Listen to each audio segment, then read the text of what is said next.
la fin du XIIe siècle, de nouvelles techniques vont renouveler l'art de bâtir. De puissants et importants chantiers vont surgir un peu partout en France, et en particulier en Normandie, où les maçons ne sont pas en reste d'invention.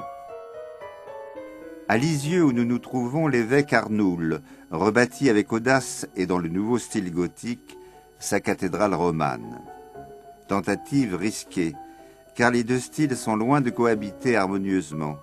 Pile élancée contre larges piliers, arcature et contrefort contre murs épais, ouverture large et spacieuse contre fenêtres étroites comme des meurtrières, tout oppose les deux manières de construire. Mais l'évêque Arnoul, sans se laisser intimider par les contradicteurs, poursuit sa tâche et bientôt le bel animal gothique, tout auréolé de ses conquêtes, dévore à belles dents la construction primitive.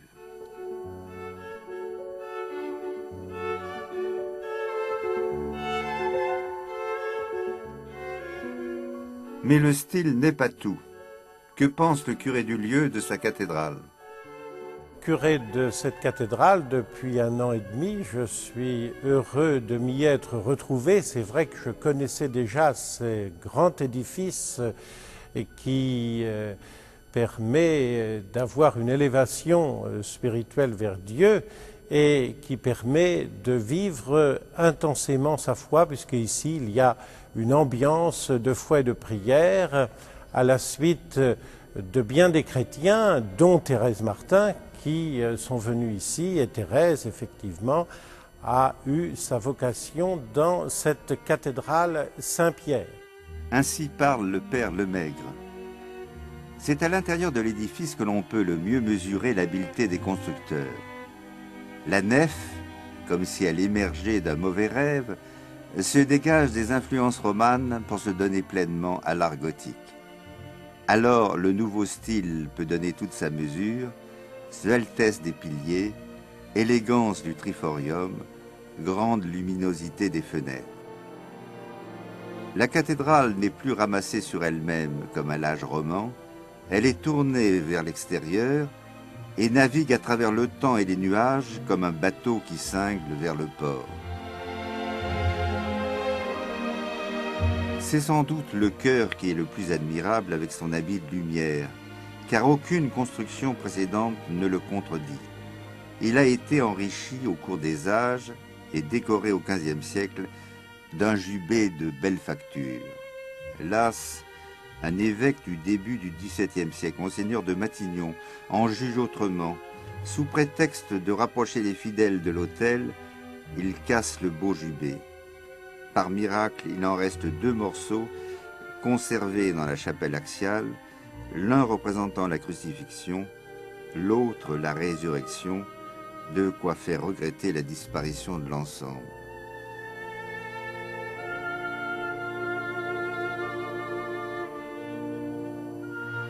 Derrière le chœur se trouve la chapelle de la Vierge.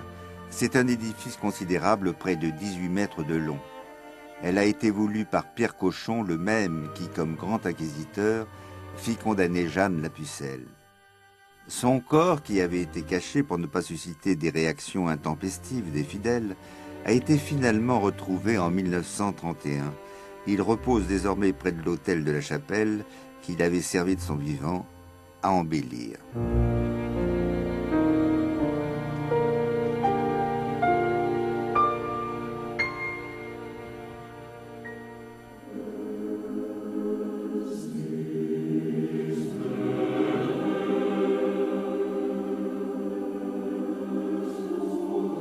D'autres tombes plus anciennes décorent le pourtour de l'abside. Ainsi ce curieux en feu qui date du début du XIIIe siècle et dont l'archaïsme n'est plus à démontrer. Dédié à la mémoire du sieur Guillaume de Rupierre, il représente au registre inférieur 6 anges assis face à face.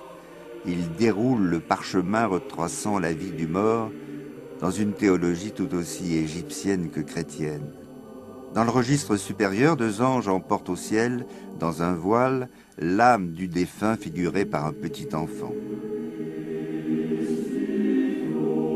Un peu plus loin, autre gisant, image curieuse d'un évêque qui bénit d'une main et brandit sa crosse de l'autre. C'est le XIIe siècle roman qui nous a légué cette représentation insolite. Des chanoines qui avaient soutenu Cochon dans son action, qui firent de la cathédrale un lieu de prière, il nous reste de curieux médaillons. Ces bas-reliefs portent tous l'effigie de la Vierge, tantôt souffrante, tantôt glorieuse. L'une de ces images est particulièrement aimable. La Vierge apparaît avec ses longs cheveux épars, telle la grâce supplantant la foi. Mais chaque siècle a apporté sa contribution à l'enrichissement culturel de la cathédrale. À côté du XVIe siècle, le XVIIIe nous a légué ces deux beaux anges, majestueux et sereins, qui montent la garde, le sourire aux lèvres. Mais le XVIIIe n'est pas seulement présent dans les sculptures, mais aussi dans les tableaux accrochés au mur des chapelles latérales. Ils sont en majorité dédiés à Saint-Pierre. Ainsi, on peut admirer cette composition de Lemonnier retraçant la résurrection d'une femme, Thalite, par l'apôtre. Il s'agit d'une transposition de l'illustrissime tableau du Caravage, La mort de la Vierge. Dans les deux œuvres, une femme est allongée et barre de tout son corps la composition. Idée picturale superbe qui est un peu gâchée par les gesticulations de Saint-Pierre à la gauche du tableau. Autre morceau de bravoure inspiré également par les actes des apôtres, la délivrance de Saint-Pierre. L'apôtre, mis en prison par le roi Hérode, est délivré par un ange de lumière tandis que les soldats sombrent dans un profond sommeil. Là encore, une diagonale s'instaure de haut en bas et de droite à gauche, créant une agitation puis un tourbillon dans l'ensemble du tableau. Autre composition intéressante datant elle aussi du XVIIIe siècle. Elle est de Pierre de la Cour et relate la conversion de saint Paul.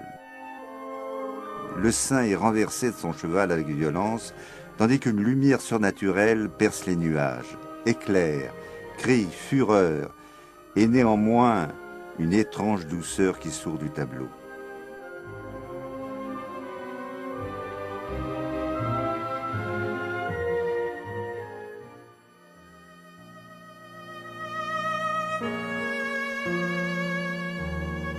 Le XIXe siècle a lui aussi apporté sa contribution à l'ensemble. Il lui revient le mérite de nous avoir laissé des vitraux. Il fallait reconstituer et restaurer le peu de vitres qui restaient à la suite de la Révolution. Ce fut la tâche d'un grand restaurateur, Laurent Anxel. Celui-ci, dans le vitrail consacré à Saint-Jean, a repris des morceaux authentiques mais a complété par des pastiches, pratiques que condamne notre époque, férue d'authenticité. Mais on ne peut néanmoins rester insensible à l'habileté du maître verrier du XIXe siècle. Dernier trésor de la cathédrale de Lisieux, il est plus humain qu'artistique. Il s'agit du souvenir de Sainte Thérèse de l'Enfant Jésus qui avait l'habitude de venir se recueillir avec sa famille dans cette chapelle. Son souvenir reste bien présent ici, ne serait-ce que par d'humbles lumignons, et cette statue qui tranche agréablement par sa facture avec les reproductions si souvent fades et doucereuses de la Sainte. Thérèse trouve donc dans la cathédrale la dimension artistique qui manque habituellement à son témoignage. Ainsi, comme dans l'annonce faite à Marie de Claudel, la vieille cathédrale recrue d'années trouve son aboutissement dans le souvenir mystique de la Sainte qui la parachève. De même, Pierre de Crahan ne plaçait-il pas à la flèche de son monument le corps martyrisé de Violaine ?